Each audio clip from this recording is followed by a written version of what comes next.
Hello everybody and welcome back, and today I want a new permission. So yesterday I approached a lady and we got a new permission to dig, and she's got horse paddocks. There's a Roman river bank along there. I think that was called by the Romans, if I remember rightly.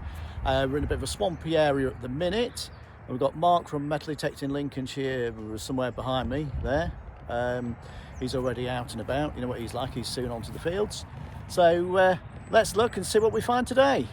So today, for a change, I've actually brought out the Minelab X-Terra Elite. I have made a bit of a schoolboy error though, because normally if I get a new machine, I download the book, I read up all about it, I have a play in the garden with it to make sure everything works fine. But no, I've actually just been bold today and just brought it straight out. I think Mark was the last person to use it. Right, so the settings I thought I'd keep pretty standard, because like I say, I've not really read anything about it. So it's pretty much the settings I'd use on the Equinox 600. So I put it in field 2, I put sensitivity just about a notch or two down from the maximum. We're on multi-frequency. So straight away I've noticed a nice difference here, and it's a feature pinched off the Vanquish really, and that's the locking mechanism with the sliding shaft. Now that makes adjusting that a lot easier, and you can adjust it there on the armrest and down there on the length towards the coil there. I noticed the coils, it says a V12X coil. I don't think that's the Vanquish coil though. I'm sure they're not compatible. I'm sure I read that before somewhere. But it's the double D coil. So there we are, first target with the X-Terra Elite, and it's a piece of copper wire coming at 25. I think these numbers I'm going to have to get used to. Clearly you need to go on the tone as well as the numbers, and it was given a good tone. But yeah, 25. So would that be about right if you convert it back for the Equinox 600? I think it would be, yeah. Right, let's hope we find a bit more than this then. Let's get this in the bag and find our next item. Coming out with the X-Terra Elite, and I don't know if you can see, that's a clear sharp tone, 75 in the numbers, so it's sounding really good. I don't know if you can hear that. So let's see if we can find it. It's obviously in that plug somewhere. So let's see what it's found. Oh, right, so here, just in the side here. That's further in there actually. That's no gloves today, which is a bit of a mistake as well. There's 2 schoolboy errors today.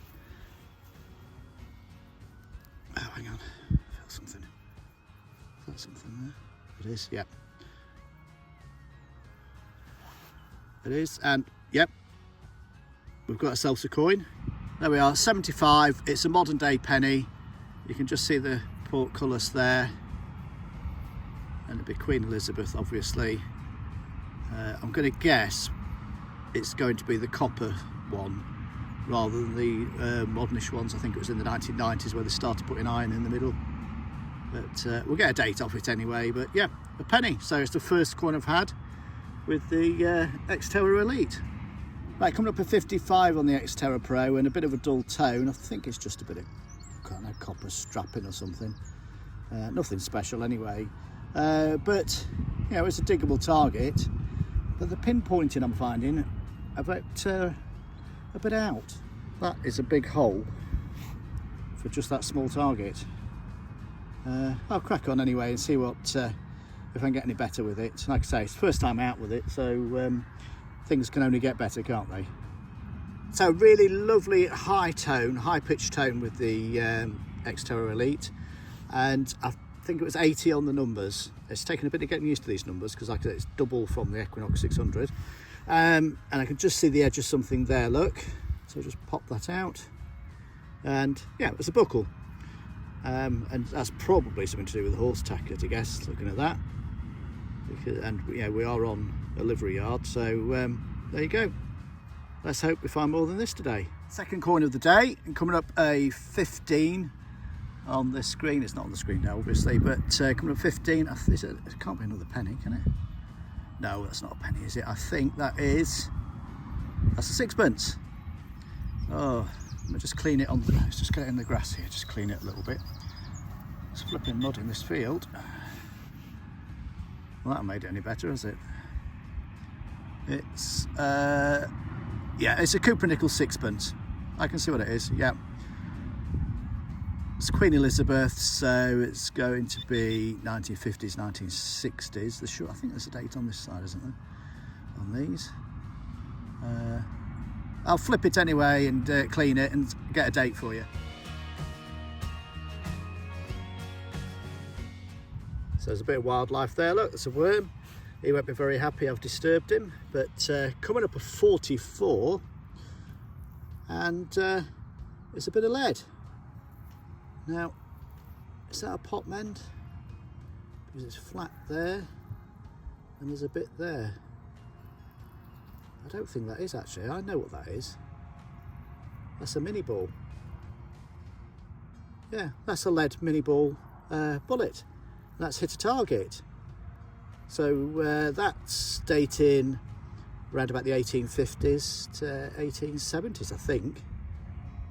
But crikey, oh, that's an unusual find for out here. Normally I'm finding these on the firing range.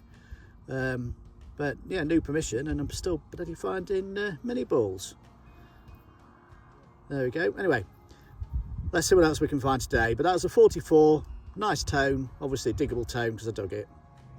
Well, screaming at me a 62 on the Elite, and I think it's so light, it's just a bit of aluminium or something. It's white there. Anyway, it's a bit of scrap. There's another piece of it there. So yeah, no coin at the minute on that one, but a really good tone, diggable tone. I think it's just getting used to this machine, really. Right, so a 64, I can only describe the tone as a dull tone, not the iron tone, but a slightly duller tone, sort of mid-tone. I'll have to get a thing to strap around my neck so you can hear the tones in future. But this little thing's come up here. So, oh right. Well, we all know what that is, don't we? That's just off a harness, probably a horse harness, because obviously where we are and everything.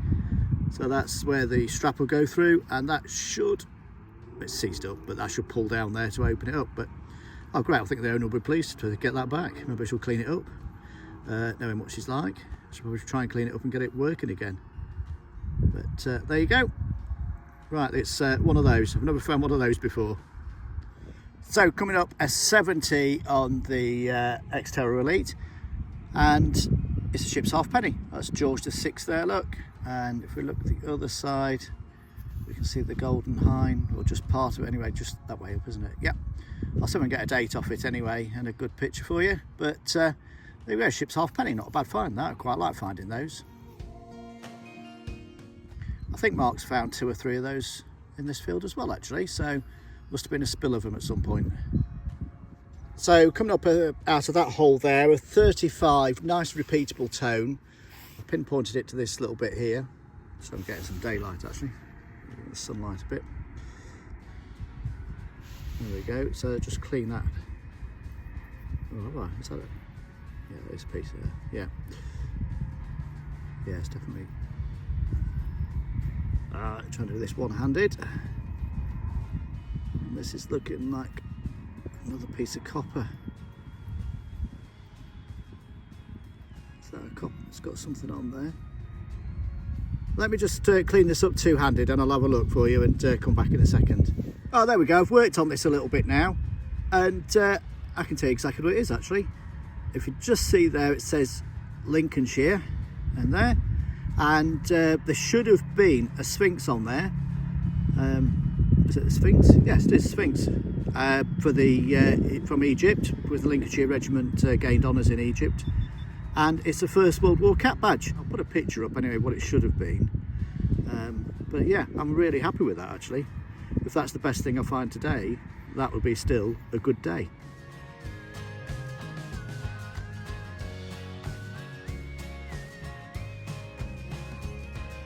So that was an 82 on the Equinox. Came out of that hole there, so quite deep really. In fact, let's just pop the pinpointer in. Yeah, I mean that's actually picking up good depth targets, but then that is a big target. Now what is it? Now I'm looking at it, it's got a maker stamp across there. and it's got some sort of pattern on I don't really want to rub off.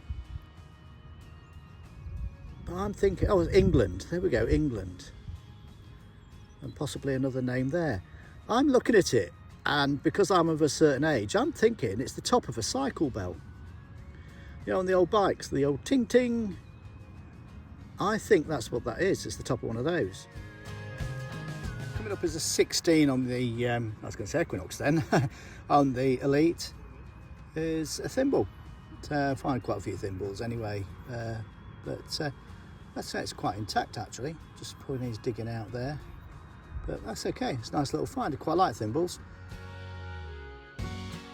Screaming at me a 70 on the X-Terra Pro, and in this little clod here, I actually got the pinpointing on correctly this time, so maybe I'm getting used to this machine. But I really should read the book, having said that, and I suggest if you buy a new machine, you download the book and read the book. But we've got this come up here. Now, I'll just peel that back. Yeah, it is. It's a pre-decimal 3p coin. The date there is 1942. Just coming a bit closer. Yep, 1942, pre-decimal, 3p coin. These are really nice coins actually. So that's George VI. There, look. So they do give a nice spanking signal. They blow your ears off, so you know you've got one of those. Now this was giving me a 54, nice solid signal, and I recognised it as soon as I pulled it out because it's virtually the same numbers as that other bridle hook thing. You know, it had the pull down bit there and the bit where you attach the strap, but that's obviously been broken just there, but that's clean there, so that's the hoop part of that. Can't really see everything from here with the new permission, but basically it's all split up into pony paddocks, so for us it'll be ideal. It's not far from where Mark and myself live, and it's all grazing land, pasture land, so when the crops are in the field and there's no harvesting done, we can come here and have a play about. And as you can see from what we found today, there's, you know, a few finds on here, and there's that riverbank there, which apparently we can walk all the way along there and detect that as well. So this will be a mission for another day, no doubt. Thank you for watching. Anyway, I think we've found some quite nice finds today. I'm trying to think what we have found, but a few nice bits and pieces, and I'll catch you next time out. Take care, everybody.